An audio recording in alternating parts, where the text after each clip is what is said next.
Pembatasan jam operasional Bandara Ngurah Rai sampai pukul 20.00 WITA membuat terminal kedatangan sore hari lebih ramai dibandingkan hari-hari sebelumnya.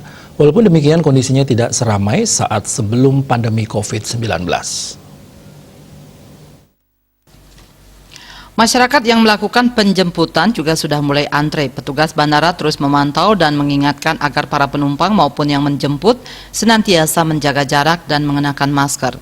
Meski didominasi wisatawan domestik, terpantau juga ada beberapa wisatawan mancanegara yang tiba di Bali. Mulai 18 Februari 2021, Bandar Udara Internasional I Gusti Ngurah Rai Bali mengoptimalkan jam operasional dengan menyesuaikan trafik penerbangan existing.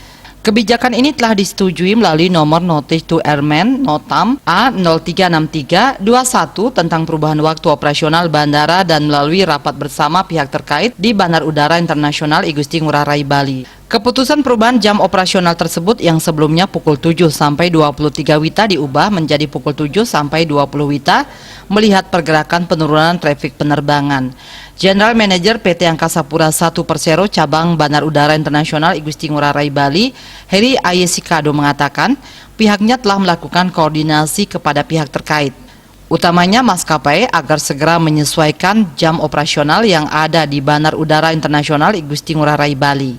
Selain itu, maskapai juga harus menginformasikan kepada calon penumpang jika ada dampak perubahan jam operasional. Heri juga menegaskan pihaknya terus menjaga tingkat layanan yang diberikan, utamanya memastikan penerapan protokol kesehatan dan kenyamanan selama berada di Bandar Udara Internasional I Gusti Ngurah Rai. Sugiadnyana Denpos melaporkan.